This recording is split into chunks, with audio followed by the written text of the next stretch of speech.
Hello guys, so today it's a new vlog, and today's vlog guys, we have the new DJI Avata 2. Yan. So, we have this primer combo DJI Avata 2.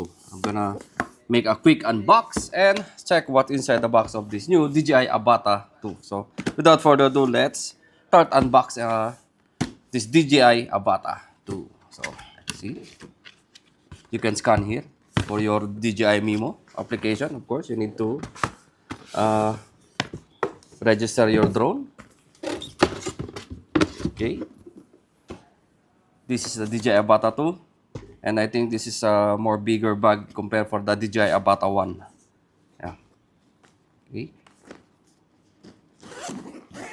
So, this is what inside. Tadaan! Of DJI Avata 2. It's a nice, I think it's more bigger size than the Avata 1. One day we will compare the Avata 1 and the Avata 2. This is the goggle 2. You have 3 battery with a charger. And the motion controller 2. And what else inside here? All the accessories. Let's check the accessories here. One by one, silica gel, okay. So USB to USB-C for charging. You have 4 propellers. Again, this is extra propellers. You have 4 extra propellers. Yan, bite natin dito. I'm gonna put back again. You need to open.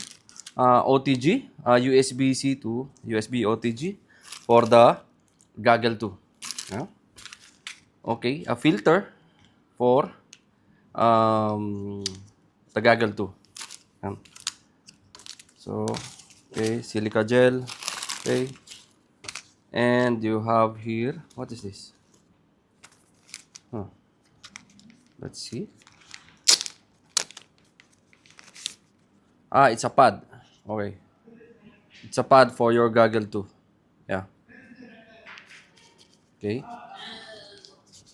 So again, this is a quick unboxing only, and of course the manual. So it's very important, your manual. Just read your manual, guys. So here, we're done from the accessories. You have a very small Allen key. It's very important to adjust your, I don't know. So let's go first with the battery. You have 3 battery. It's very long battery, guys. You have 3 battery. The other one's already the drone. So 3 battery and the charging hub using the USB-C. USB-C. Okay. The goggle 2. Similar with the Integra, but instead the battery, I think it's already in the front. It's not connected from the goggle 2, but it's nice design. I like the design. Up. See? Wow. It's more comfy from the eyes. It's no leak from this side. So, I think it's way more better than the Integra. So, yeah, the battery is this side, not from the goggle itself. Okay.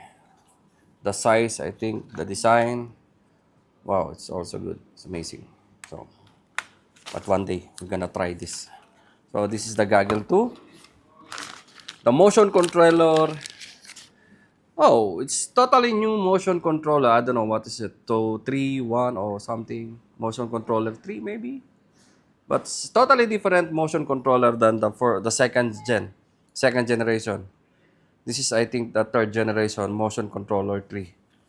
And it smaller compared for the motion controller 2 and motion controller 1. You have similar. You have back side here. You can front and back. Okay. It's very small and it's good size. And of course the drone itself. Yo. So they put the SD card on the side. So yeah, I hate the Avata 2, Avata 1 really. So again guys, this is the DJI Avata 2, and you have already a large battery.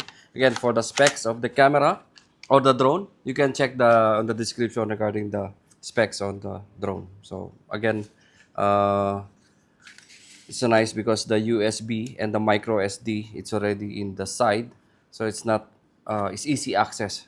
Not similar with the version one, which is very hard to put and remove the micro SD.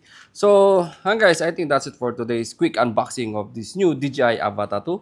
If you want to check the price and the availability, you can pre-order. It's already pre-order to our website, www.aabworld.com. Again, if you want to check all the DJI product, you can visit our website, www.aabworld.com. So yan, hanggang dito lang. Thank you and mabuhay.